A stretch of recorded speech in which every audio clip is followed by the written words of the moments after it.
S'il ne s'agissait pas de l'argent de l'État, on pourrait presque être admiratif devant l'escroquerie. Le carbone, ça a été la chose la plus facile. On encaissait, facture payée, facture payée. Les escrocs rachètent aux entreprises européennes des quotas carbone hors taxe. Ils les revendent ensuite à des sociétés françaises en incluant la TVA, mais sans la reverser à l'État. Cet argent est ensuite détourné vers des comptes offshore. Il y a un effet boule de neige. Plus vous investissez, plus vous gagnez. Entre novembre 2008 et juin 2009, les escrocs à la taxe carbone détournent près de 6 milliards d'euros à l'échelle européenne, dont 1,6 milliard à la France. C'est vraiment la plus grande escroquerie de notre pays. Pour le réseau Souyed Mimran Mouli, la fraude est évaluée à 283 millions d'euros. 20 millions pour Arnaud Mimran, entre 60 et 70 pour Marco Mouli et 120 pour Sami Souyed. Celui qui a certes la puissance sociale, qui a certes le plus gros réseau politique, financier, amical, dans le showbiz, Arnaud Mimran, est celui qui en réalité va gagner le moins dans tout ça.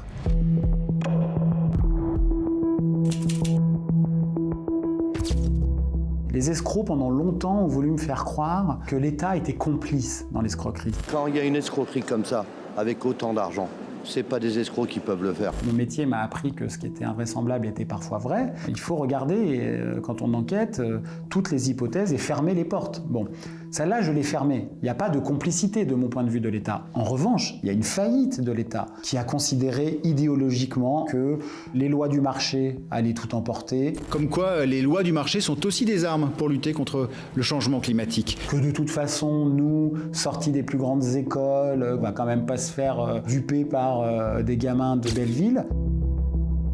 Tout ça mélangé, ça a fait un cocktail dont l'État français est sorti à la fois perdant, mais honteux. Après le casse du siècle, les escrocs vivent dans l'opulence à travers le monde et dépensent leur butin sans compter.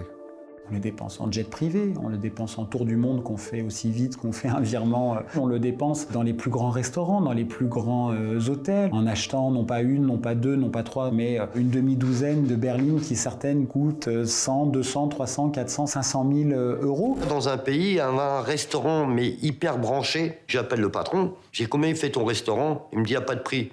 Je lui dis donne-moi un prix, je te l'achète. Le restaurant valait 6 millions d'euros et j'ai doublé. Mais ça m'a fait plaisir.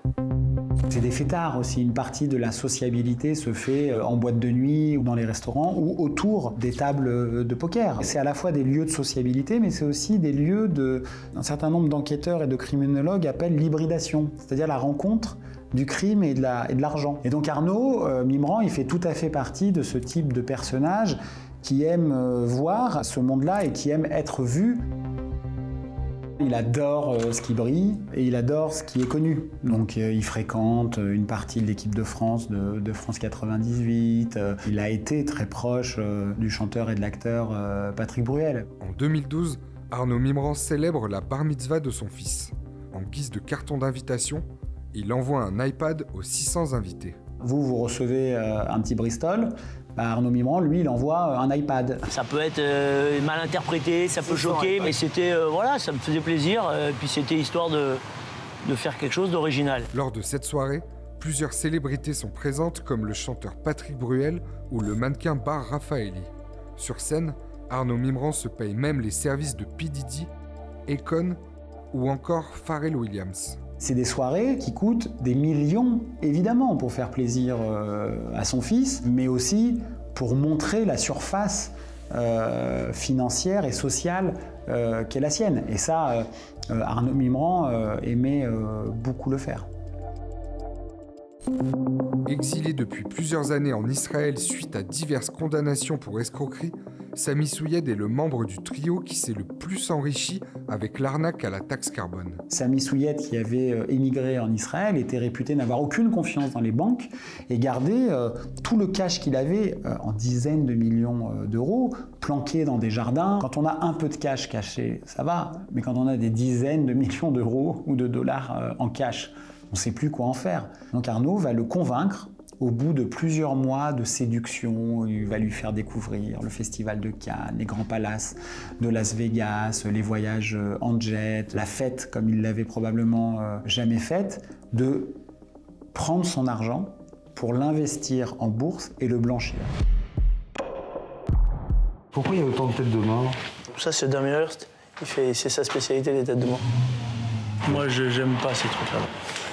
Je suis pas du tout sensible à l'art.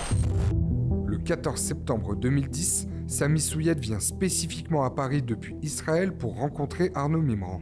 Celui-ci lui promet de le rembourser. Après les différentes enquêtes policières, douanières et judiciaires, on dit qu'il lui a donné entre 30 et 50 millions d'euros. En fin de journée, alors que Sami Souied se rend à l'aéroport pour rentrer en Israël, il reçoit un coup de téléphone d'Arnaud Mimran. Il l'appelle pour lui dire « Hey, j'ai oublié de te rendre la bague !» C'était une bague que Arnaud avait offert à la femme de Sami Souied. Mais quand il lui a offert, la bague n'était pas à la bonne taille. Donc Souied avait rendu la bague à Arnaud Mimran en lui disant « Est-ce que tu peux la mettre à la bonne taille ?» Arnaud Mimran se rend en scooter porte-maillot à l'ouest de Paris pour rendre la bague à Sami Souied. Au moment précis où il lui tend la bague pour lui rendre, il y a un commando d'assassins en scooter qui, à distance, tire 6 balles sur Sami Souied.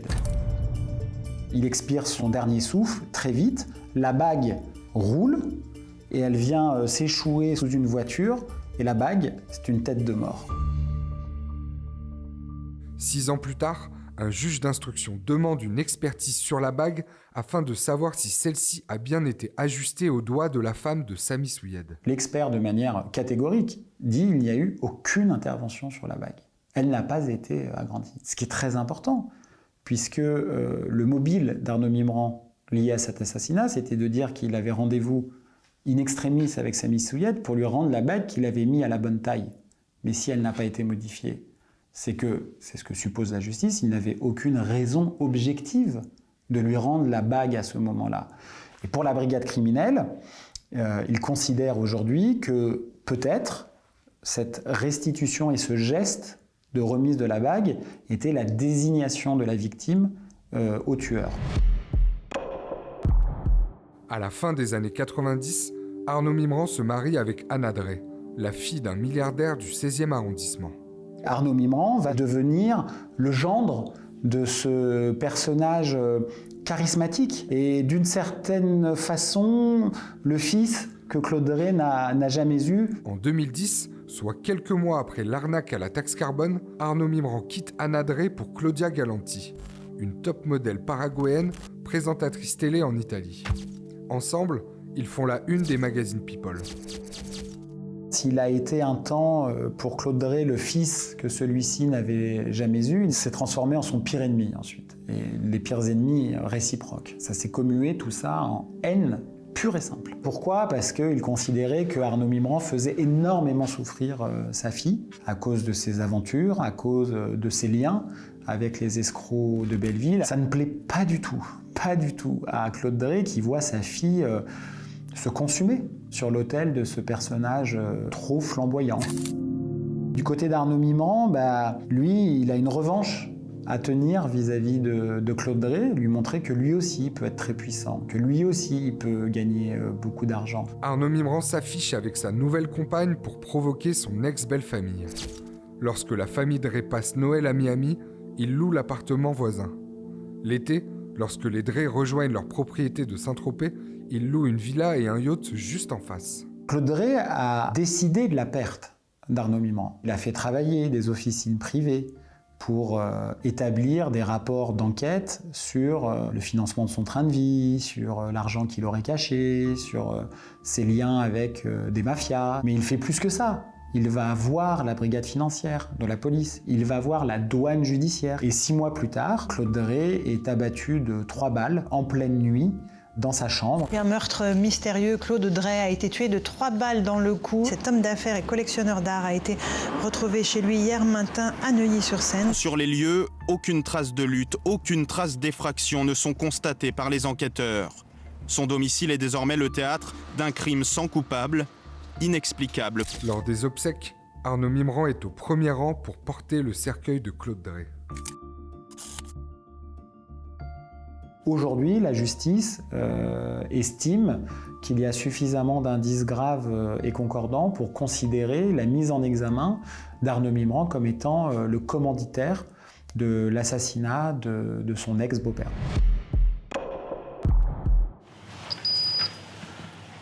Voilà, il y a les douanes judiciaires qui sont passées par là. T'as vu que c'est vide. En 2016, Arnaud Mimran et Marco Mouli sont rattrapés par la justice pour l'arnaque à la taxe carbone. Mardoché Mouli, surnommé Marco l'élégant. Arnaud Mimran, appelé lui le flambeur des beaux quartiers.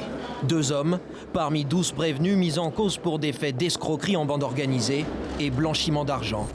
Les 2 escrocs sont condamnés à 8 ans de prison ferme et 1 million d'euros d'amende. Ils doivent également rembourser le montant de la fraude, soit 283 millions d'euros. Le jour du verdict, Marco Mouli s'échappe discrètement du tribunal. Un mandat d'arrêt est émis contre lui. Il est venu au tribunal puis s'est enfui et il est parti pendant plusieurs mois. Mais je pars pas en cabale, je prends du recul. La légende, c'est que lui alimente, c'est qu'il est parti en robe d'avocat pour partir plus discrètement du tribunal. Il en est capable, mais est-ce que capable, ça veut dire coupable? Ça, j'en sais rien, je ne sais pas. Mais Marco Mouli aime bien qu'on écrive sa légende, hein. C'est pour ça qu'il parle autant aux journalistes, il me semble. Quelques mois plus tard, Marco Mouli est finalement arrêté en Suisse avant d'être extradé vers la France pour purger sa peine. J'ai été con, mais vraiment con. Je me suis pas caché. J'ai pris le plus bel hôtel de Genève. Les 2 escrocs ont aujourd'hui purgé leur peine de prison pour l'arnaque à la taxe carbone. Début mars 2024, Marco Mouli a été réincarcéré pour une autre affaire d'arnaque à la TVA datant de la fin des années 90. On a l'estomac d'aller en prison quand même. Hein. On a l'estomac de respecter la justice et de dire voilà la justice, on est là. Là vous vous rendez concrètement là, je me rends. Vous avez pris votre pactage, racontez-moi. Pactage, café, enfin tout quoi, les jogging, tout quoi. Quant à Arnaud Mimran, il a été condamné en 2022 à 13 ans de prison pour la séquestration d'un financier suisse. Il est toujours mis en examen pour les meurtres de Claude Drey, Sami Souyed et d'Albert Taïeb. Un autre assassinat lié à l'affaire de la taxe carbone.